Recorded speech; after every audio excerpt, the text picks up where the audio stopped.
Valentine's Day is supposed to be gentle, a day of love, intimacy, tenderness, soft light, red roses. Quiet expectations passed down so smoothly we rarely stop to question them. We're told this day celebrates connection, that it honors devotion, that it exists to remind us of romance. But that story is not where this day begins. Long before cards, before poetry, before affection was something spoken softly. This date was tied to something else entirely. Lust, fertility, reproduction. In the ancient world that shaped it, love was not the priority. Emotion was not the goal. The Roman Empire did not celebrate feeling. It celebrated sexual productivity. Bodies were counted. Fertility was monitored. Desire was organized, ritualized, enforced. Sex was not private. It was public, ceremonial, and deeply connected to power. What would later be remembered as romance began as obligation. What feels symbolic now was once literal. Fertility rites, assigned pairings, sexual access disguised as tradition, violence absorbed into celebration. None of this was hidden. It was normalized. Valentine's Day did not emerge from love discovering meaning. It emerged from a system trying to produce bodies, secure lineage, and maintain control. What we celebrate today is not a reinvention. It is a softened descendant. And to understand it, we don't start with symbols. We start inside Rome, not in myth, but in daily life. To understand how this began, you have to understand how Rome understood the world. Roman paganism was not abstract. It was pragmatic, transactional. The gods were not worshipped for comfort. They were negotiated with, for rain, for crops, for sons, for survival. Agricultural abundance meant stability. Population growth meant power, and power demanded continuity. Sexuality in this system was not about affection. It was about function. Sex was a display of status, of dominance, of position within the social order. Active roles were expected of male citizens. Passive roles were assigned to subordinates, slaves, prostitutes, the conquered. Intimacy was not private, it was hierarchical. Women's bodies were framed as vessels of lineage, sites where inheritance passed forward. Their value was measured in continuity, not consent. This worldview wasn't hidden, it was celebrated. Roman art, murals, mosaics, public sculpture openly depicted sexual acts, not as romance, but as admiration of power, fertility, and control. These images decorated villas, bathhouses, even everyday spaces. They reinforced what society already understood. Sex was not indulgence, it was state logic. And Rome's festivals were built to reflect that logic. Not quietly, but publicly.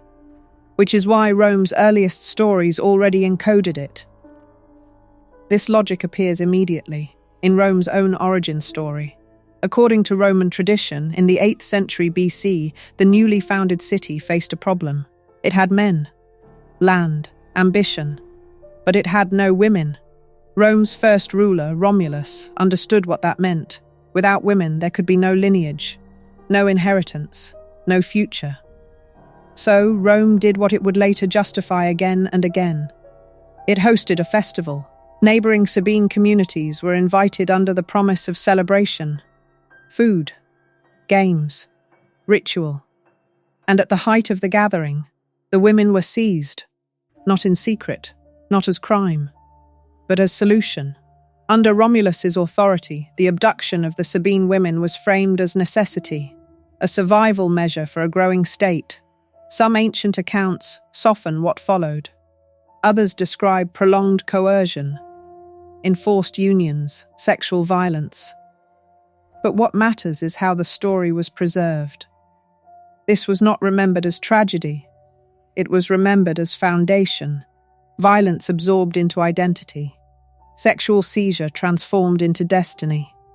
The myth taught a lesson, that reproduction justified force, that continuity outweighed consent, that desire, when framed as duty, could be taken. What began as story did not stay symbolic. It became precedent. And precedent became ritual. What began as myth became ceremony. Every year, on February 15, Rome gathered for Lupercalia, one of its oldest and most enduring festivals. It began at the Lupercal cave, a site already heavy with meaning, the place where the she-wolf was said to have nursed Romulus and Remus. Here the Luperci assembled, an ancient priesthood, young men chosen not for restraint, but for vitality. Animals were brought forward, goats, and sometimes dogs. They were sacrificed, their blood was collected, smeared onto foreheads, then wiped away with wool soaked in milk, red and white. Blood and nourishment, violence and life joined deliberately. The hides of the goats were cut into strips. Some became loincloths. Others were fashioned into thongs, februa. Then the priests ran, half naked, through the streets around the Palatine Hill. As they ran, they struck those who gathered. Not randomly, not secretly. Women stepped forward. To be touched by the goatskin was believed to bring fertility, ease in childbirth, promise of conception. The blows were framed as blessings, violence transformed into favor. This was not chaos, it was not indulgence, it was ritual, sexually charged, state-sanctioned, and publicly endorsed. The city watched, the city participated. Lupercalia did not celebrate love between individuals. It reinforced reproduction as duty and dominance as order, but the ritual did not end with striking, because after the running came the pairing. And what followed was not symbolic at all. After the running, after the striking, came the drawing. Names were placed into containers, slips of parchment, no ceremony, no choice. Men reached in and pulled a name. That name determined access. For the duration of the festival, sometimes longer, the pair was bound together, not by affection, not by desire, but by ritual obligation. These were not romantic unions. They were assignments, bodies distributed like resources, intimacy framed as civic duty, emotion irrelevant. The purpose was clear: to encourage reproduction, to reinforce continuity, to normalize sexual access as structure. In this system, consent was never the question. Connection was never the goal. What mattered was participation. The ritual did not ask how people felt. It dictated what they would do. And behind this logic stood the gods themselves, deities who did not represent love, but appetite, fertility, and force. To understand them, we have to name them. The gods who presided over these rituals were not gentle. In the Greek world, Eros was not romance. He was compulsion, an ancient force, older than reason, older than restraint. Desire was something that happened to you, a loss of control. The Romans inherited this idea and sharpened it. They called him Cupid, not a symbol of affection, but a weapon. His arrows did not create love, they inflicted it. Obsession, rejection, imbalance. Later, Cupid was softened, shrunk into a child, his danger disguised as innocence. But the meaning never changed. Love was imposed, not chosen. And according to historians, the Valentine tradition that followed was not a break from this thinking, but a continuation, emerging directly from the pagan fertility rituals of Lupercalia. In Rome, desire did not stop at myth. It moved into policy. Bodies were assets. Citizens were resources. And intimacy was something the state believed it could manage. Marriage, reproduction, war, these were never separate concerns. In the 3rd century CE, one emperor made a decision that would echo far beyond his reign. His name was Claudius II. By the mid-3rd century CE, Rome was under strain. Borders were contested. Campaigns were constant. The army needed men, disciplined, mobile, unattached. Emperor Claudius II drew a simple conclusion. Marriage created hesitation. families created loyalty elsewhere. Emotional ties weakened resolve. So, marriage was restricted. Not sex. Sex was never the concern. Sexual activity continued, tolerated as release. What was limited was commitment. Attachment was the threat. A married soldier might hesitate to fight. A husband might fear death. A father might choose survival over obedience. The state did not ban desire, it redirected it. Intimacy without permanence was acceptable. Love with obligation was not. Once again, Rome separated bodies from bonds, allowing access, while denying attachment. But not everyone accepted this logic, and in the spaces between policy and belief, a different idea of intimacy began to take shape. Quietly, illegally, it centered around a name that would outlive the empire itself. Valentine. Valentine was not a symbol of romance. Not yet. In the 3rd century CE, during the reign of Claudius II, Valentine was a Christian priest, possibly also a physician, living in a time when Christianity was still persecuted. According to later accounts, he performed marriages in secret, not elaborate ceremonies, not celebrations of love, quiet unions, binding two people in a world where the state had decided those bonds were inconvenient. It was an act of disobedience, not sentiment. Eventually, Valentine was discovered. He was arrested, imprisoned, and executed. The date recorded for his death was February 14th, 269 CE. There were no poems written for him, no hearts, no roses. His name survived not because of romance, but because institutions remember what they can use. Valentine became a martyr, a figure stripped of context and preserved as reference. What he represented would not remain fixed, because memory is malleable. And when belief systems change, they don't erase symbols, they repurpose them. Valentine's death did not end the ritual world he lived within. Centuries later, Rome had changed, but not completely. By the late 5th century CE, Christianity was no longer persecuted, it was ascendant, yet Lupercalia endured. Every February, the old festival still drew crowds, still occupied the same spaces, still followed the same rhythms. Public nudity, animal sacrifice, ritualized fertility. It had outlived emperors, and even the Western Roman Empire itself. This persistence posed a problem. So in 494 CE, Pope Gelasius I acted. He issued a ban on Lupercalia, not quietly, not symbolically. The pagan ritual was declared incompatible with Christian life. But erasure was not the strategy. Replacement was. February remained. The gathering remained. The need for ritual remained. What changed was the language. The focus shifted from fertility to purity, from bodies to saints. Valentine, long dead, minimally defined, was placed into the calendar, not as a romantic figure, but as a moral counterweight. Virginity replaced reproduction. Spiritual devotion replaced physical rite. The structure survived. Only its meaning changed. The old ritual did not disappear. It was translated. And once translated, it became something that could evolve again, not through religion next, but through culture. For centuries after its Christianization, Valentine's Day still was not romantic. It existed on the calendar, largely untouched. That changed in 14th century England. Around 1382, the poet Geoffrey Chaucer wrote Parliament of Fowls. In it, he described a gathering of birds, on February 14, each choosing a mate.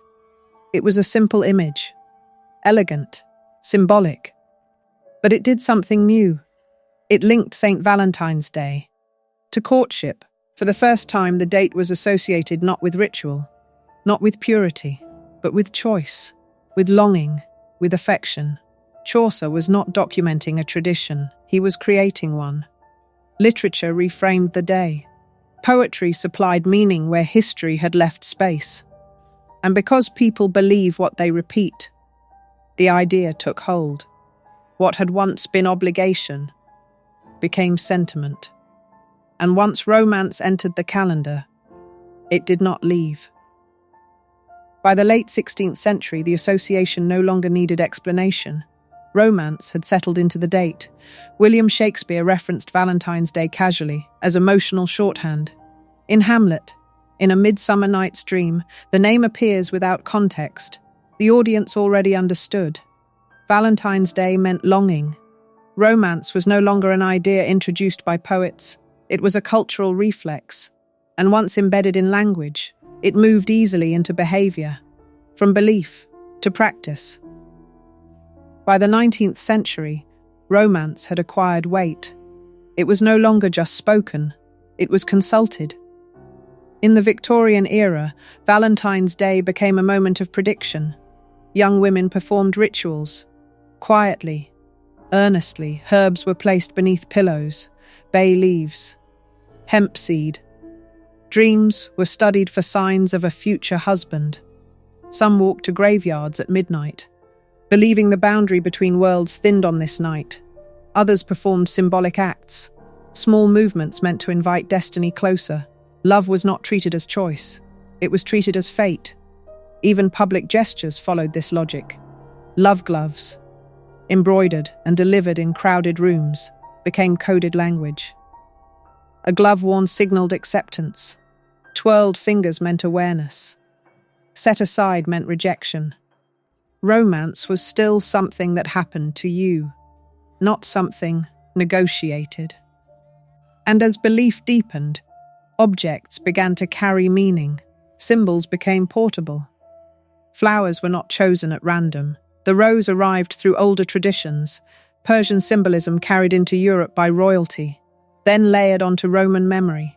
Red roses had long belonged to Venus, and before her Aphrodite. They represented desire, fertility, and sexual devotion, not innocence. What changed was the framing. Sensuality was refined, repackaged as elegance. Chocolate followed a similar path. Long before it became sweet, cacao was ritual. Among the Aztecs, it was sacred, used in ceremonies, offerings, and rites of energy and vitality. When Europeans encountered it, they embraced it as stimulant, as aphrodisiac. Figures like Giacomo Casanova in the 18th century openly praised chocolate as an aid to seduction. Desire had not vanished. It had simply learned manners.